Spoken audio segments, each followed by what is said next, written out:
Hey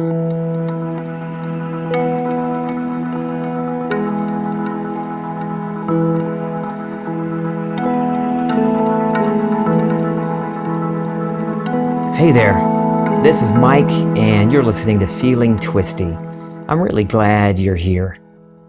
After my last episode, Boldly Assume, I got a message from a woman who wanted to share her story of healing with me and allow me to share it with you. I had her story and a couple more that I plan to use in today's episode, but things changed a little yesterday afternoon when a woman I hadn't seen in over a decade came over to me in a store parking lot to share a marvelous story of healing with me. I'll get to those two stories in a bit. First, though, I want to share a little story from me.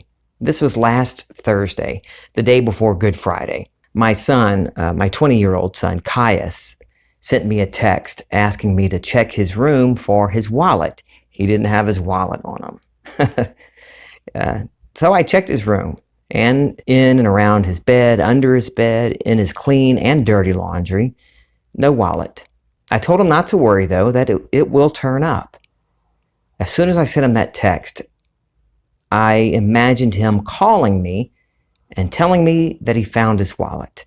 In that moment, I knew without a doubt that he would find it. Well, the next day, he calls me from work to tell me that he still hasn't found it. And now he's getting worried because along with some cash, his wallet has his driver's license, debit card, and some other personal things. Nothing that couldn't be replaced, but neither one of us wanted to deal with that over the Easter holiday or the following week. I reassured him that it will turn up. So Caius retraced his steps, going to every place he went that Thursday night.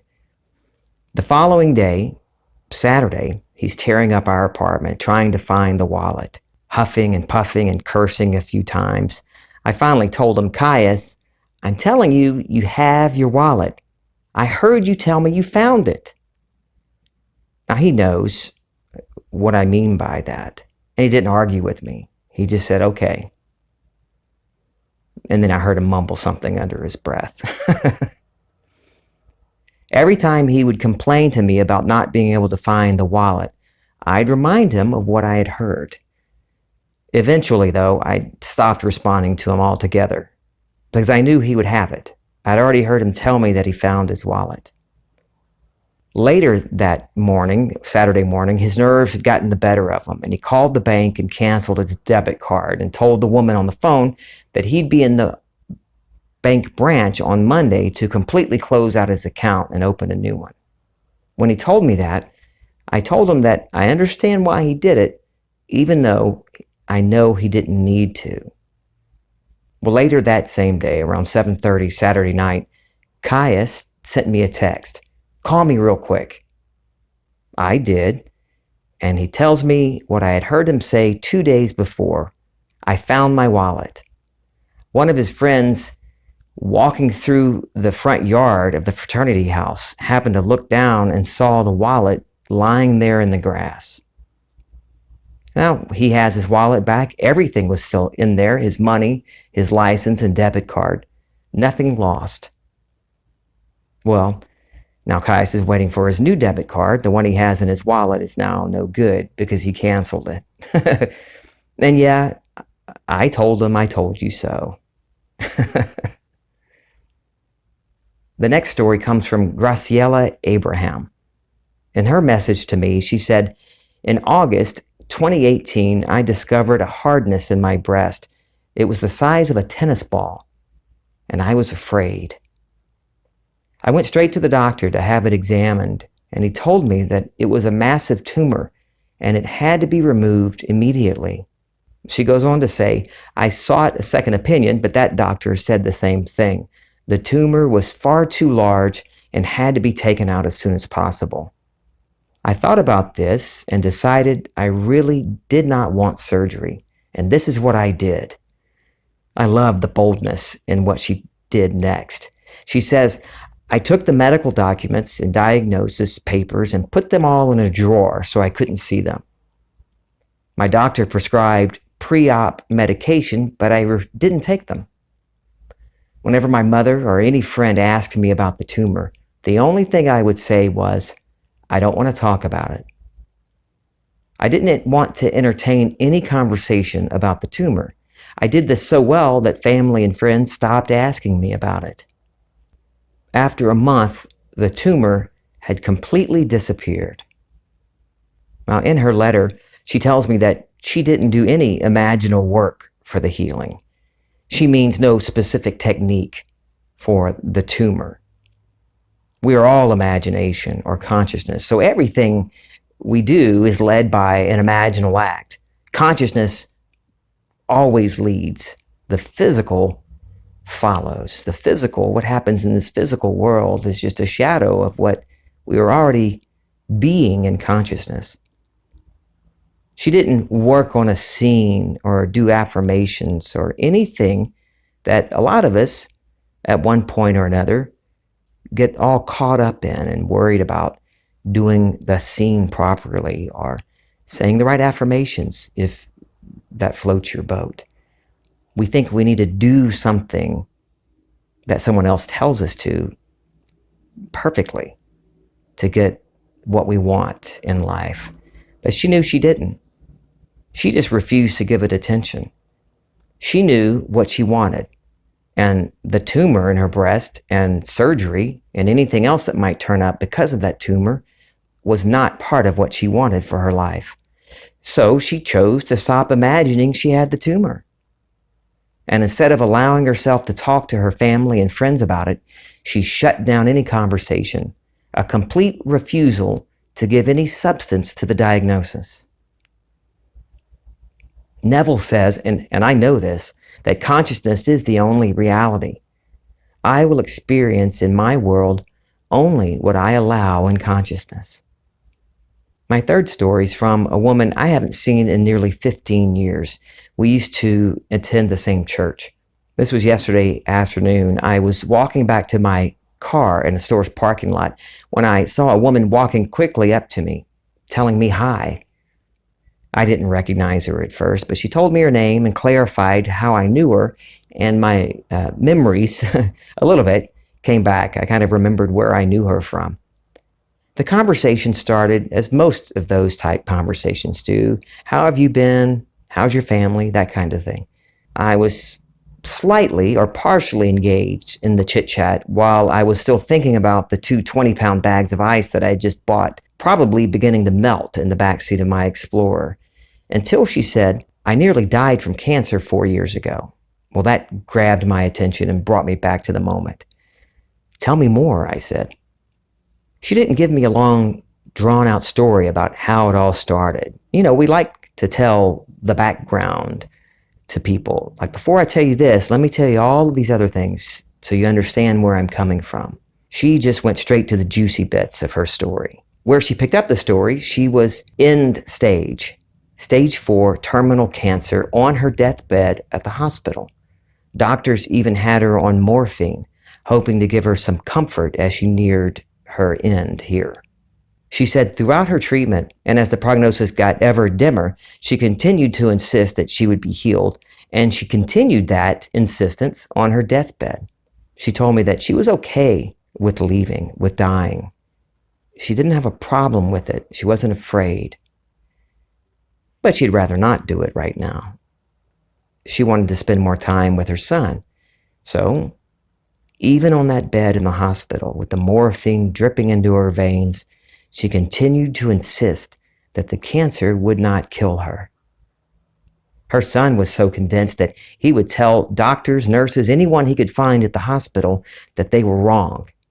His mother wasn't going to die. I loved this part, what she told me. She said, I didn't know how it would happen, but I knew that I would live. And her condition turned around, suddenly began to improve in what many would call a miraculous fashion. And within weeks, the cancer was completely gone. 4 years have passed and she's cancer-free, enjoying life, living it more fully. This woman doesn't study Neville or any other teachers like that. She still attends church and doesn't know anything about my healing or what I do. She doesn't know about feeling twisty or the law of assumption. Her beliefs are similar to what mine used to be, but that doesn't matter when it comes to the law or manifesting the life you want, because we're always assuming something and expressing or encountering our assumptions in the physical world, whether we know it or not, regardless of what religion we are or what religion we are not.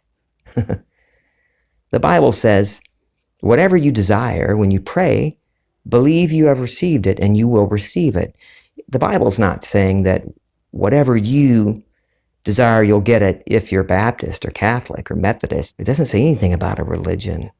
It just says you, and that's to you.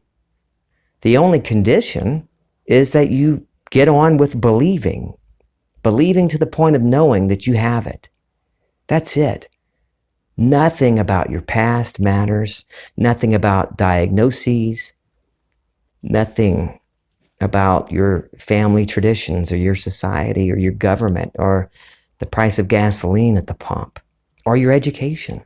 It doesn't matter. Your sexual orientation or with what you identify. It doesn't matter at all. You can be what you want in this life. Now back to that verse, that's Mark 11:24. Whatever you desire, and that word desire, in some translations it says whatever you ask for in prayer, but it also, in the King James, it says whatever you desire. When you pray, believe you've received it and you will. Well, that word desire can be translated as ask, but can also be translated as demand. Whatever you demand, or like we used to say back in the charismatic type church, back when I was a teenager, name it and claim it. Name what you want and claim it as yours. They were teaching the law of assumption, even though they didn't know it. So claim it, whatever you claim in prayer. And prayer is made up of two Greek words, pros, which means motion toward, and eukomai, which means to wish. So we move toward, we make contact with our wish and its fulfillment within us, within our imagination, within consciousness.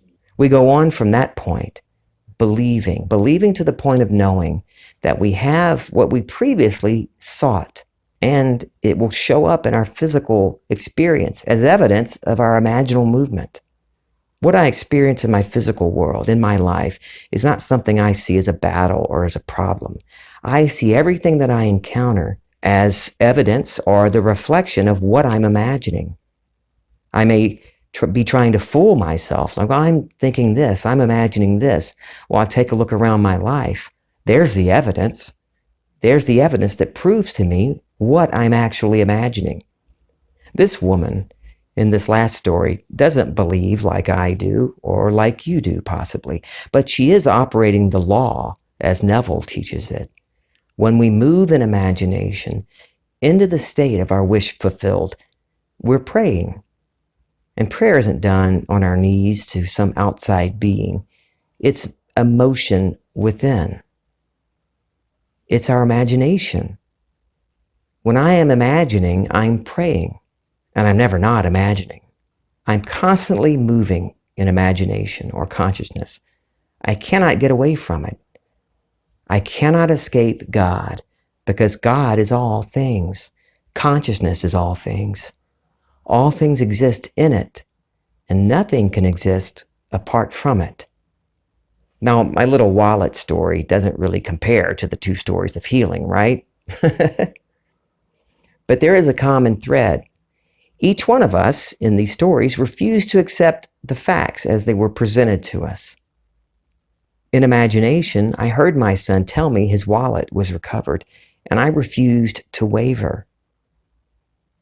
Graciela had the diagnosis and prognosis, but refused to entertain it at all. She even slammed the door on any conversations about it. Many of us would likely go ahead and talk about it with our moms, at least, maybe some close friends, to not seem rude. You know, they're our friends and family. They want to know, so let's give them the information. But Graciela refused. She knew that talking about it was giving life to it. So she removed her attention from it and refused to give it any life. The woman in the third story had faith that God would heal her, and she was healed from her deathbed. Now, she's still a religious woman. It wasn't something apart from her that decided to heal her, though. She shifted in consciousness from seeing the cancer as a death sentence to knowing that she was healed. She refused to accept the facts, even on her deathbed, and now has a wonderful story to tell anyone who will listen. And I'm so glad she felt the urge to run up to me and tell me the story. She had no idea of what I do or that I was even inviting others to share with me their stories. But she had that urge to tell me. And when I told her what I do and that I'd like to share her story on Feeling Twisty, she was more than happy to give me the permission. I absolutely love hearing from you, and I've gotten a number of stories lately, and I want to thank you for them. And I've gotten many messages, story ideas, and questions, and I'm getting to each and every one of those. Send me your stories, your questions, your topic ideas for future episodes. You can find me at Feeling Twisty on Instagram, Facebook, and Twitter, or at feelingtwisty@gmail.com. Now, I'm not saving your email addresses or your social media accounts. I won't ever use them for anything other than corresponding with you about your questions and your stories.